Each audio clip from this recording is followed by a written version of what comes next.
Hey YouTube, it's Matt with Olympus Reptiles, and today we're going to update you on a set of babies. We're talking clutch number 4. I will show you the parents, I will show you the babies. Before I do that, why don't you just go ahead, because you know this is going to be awesome. Click like, click subscribe. Check out our Patreon if you're interested in these. That's where we're going to post them for sale when we do.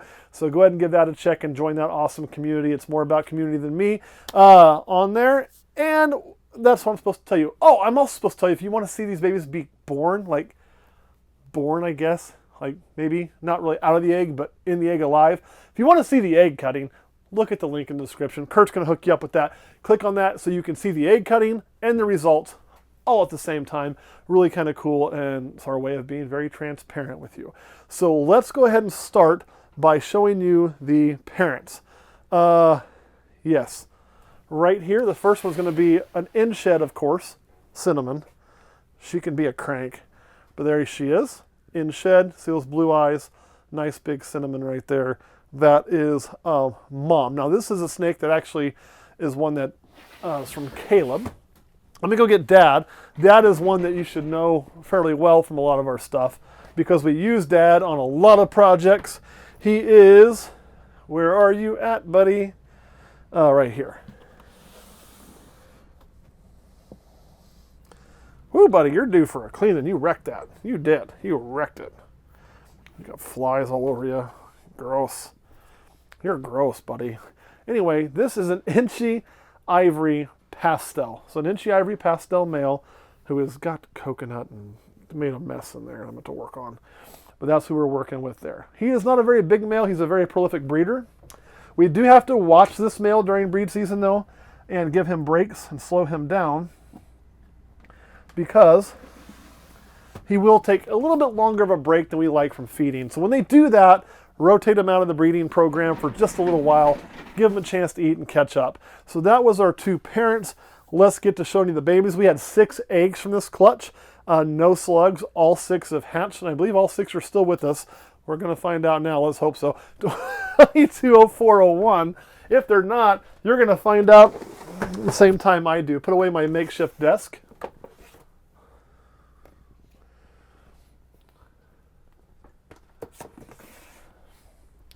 So this first one is a Cine ENCHI Yellow Belly.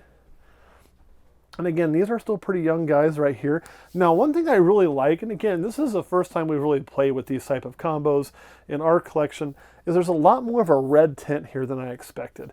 And if I'm being honest, that actually looks pretty darn cool. So Cine ENCHI Yellow Belly, this one's a little female. I know, you're smelling everything. Put you back in there.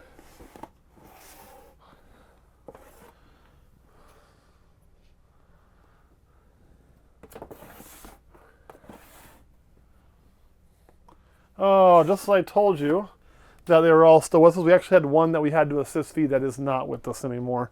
Very unfortunate. I just kind of noticed that when I checked. This is a yellow belly. Now, I don't think this is anything but a yellow belly. This could actually be a Cine yellow belly, looking at the pattern. Really? Cranktastic? Are you that angry? But it is definitely a yellow belly. You can see that through that patterning there. So we're going to let that one shed out a few more times, watch the color. The more I look at it, the more I lean towards we might have a couple extra things going on in there, or one extra gene, nothing too crazy, but, you know, we know it's a yellow belly for sure, and we know it wants to bite me. Come on, you. Put you back in there. You actually got like urate on yourself. How did you manage that? So 220403 is one I'm not going to show. I'll have to clean that. That is one that I actually assist fed yesterday because it hadn't taken off to eating on its own. It is an unfortunate thing because when that happens, it just, you know, usually when you're assist feeding, one of two things is going on, and you don't really know which one. One, you just have a baby that hadn't figured it out yet and that's struggling a little bit, okay? Number 2 thing that can happen is you have a baby that something isn't right with. So it'd be something in development, something internally, all kinds of things could go on, and you are going to lose a few babies as the year goes on if you produce a bunch. It is what's going to happen. It sucks. Nobody likes losing those. but it is a thing. And we did lose one, which is unfortunate because it was one of the best ones in the clutch, a pastel cine yellow belly. Is what that was. I will show you a different pastel cine yellow belly though, because I did have two of them.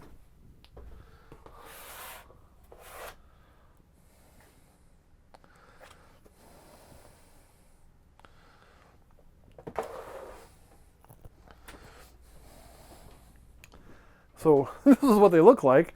This is what the other one looked like too. This is a pastel cine yellow belly female. Really, really cool looking snake. You got all the genes in here at play that we could possibly have. Yellow belly isn't everything because of the ivory, right? So we know every single animal is going to have yellow belly. So we really had to catch the pastel and the cinnamon. On a pure look in the ENCHI, this one we don't actually has the ENCHI, it's pastel cine ENCHI yellow belly. On a pure looks basis, I kind of like the ENCHI cine yellow belly better because of all the red tones, instead of this having that orangey peach. But this is a very, very pretty looking snake. Obviously more powerful as far as gene count goes. But really cool little animal there. What is next up? Next up is an ENCHI yellow belly.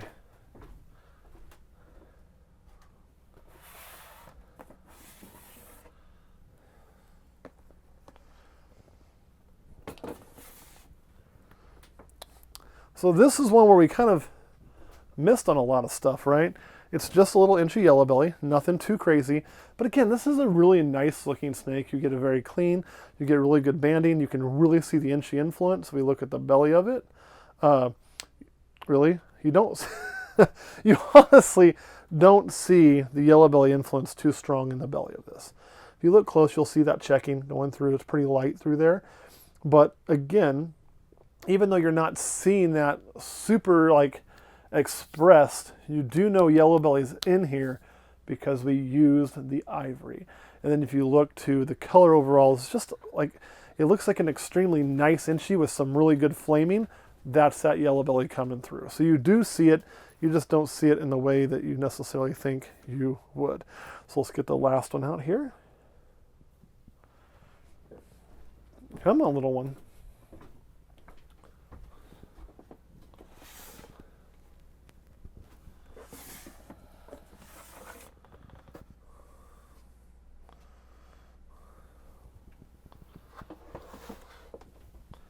So this one is one that I've got marked as I need to double check the sex on. So I'll do that while I got you guys here.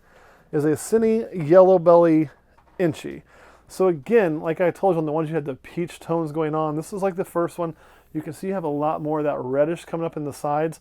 It's not like a Coke can red. This is kind of a red tint coming up through there. I really like the way these snakes look. They're just, I don't know, to me they almost look better without the pastel. And you can see the belly on that one. It really isn't going to show you that, you know, super yellow belly markers, but it is there. So really quick review on how we sex stuff when you need to. You simply, come here you. Put your thumb here, other thumb here, a little bit of, like just open that up and then just roll. And see, the first time I did this,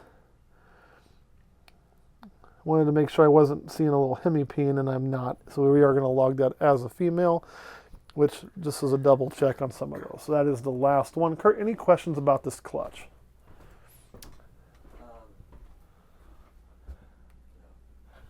All right, so for quick review, we had 6 eggs. We had 6 live hatch. We did lose a baby, though, so we only are going to have 5. That is unfortunate. But you're going to see that in other clutches we have too. I mean, I can tell you we lost one of our jungles as well. It's just sometimes it's going to happen. It never happens to the animal you want. Out of all of our losses this year, which through, what are we, 15 clutches hatched now, there have been a total of 3 that failed to thrive and have not made it. There will be more. Sometimes you'll have an entire clutch that can kind of semi-wipe on you or just have issues for whatever reason from the time they were conceived. And you'll have other ones that'll thrive great. We lost one of my favorite snakes, and then of course we lost the most gene count in here. It's never the ones you want to lose. It's not like, you know, at least this year so far we've lost things. It hasn't been like, oh, we lost a normal, no biggie. Although I hate losing any form of life financially, it's definitely better to lose a normal than, you know, yeah. But it's going to happen, and if you breed and you breed on a scale, and you may say, well, man, I've produced 3 clutches this year. I didn't lose any babies. So I didn't either when I produced 3 clutches. You know, I can go back and look at my records all told, and I can tell you every year kind of through There's things you can do to minimize it, and things you can do in your setup, and things you can pay more attention to, and combinations you can watch and see, hey, maybe these two don't go so well together. Things like that, or see that you're having a problem with a certain female, maybe switch up the male she's with to help mitigate some of that. But when you start adding more and more and more and more clutches, it's just like more and more and more and more odds. I kind of compare it to this. When we talk human beings, if you go to a place where human beings are born, like a hospital that births human beings, right? Baby humans. Not every baby born at that nursery is going to make it.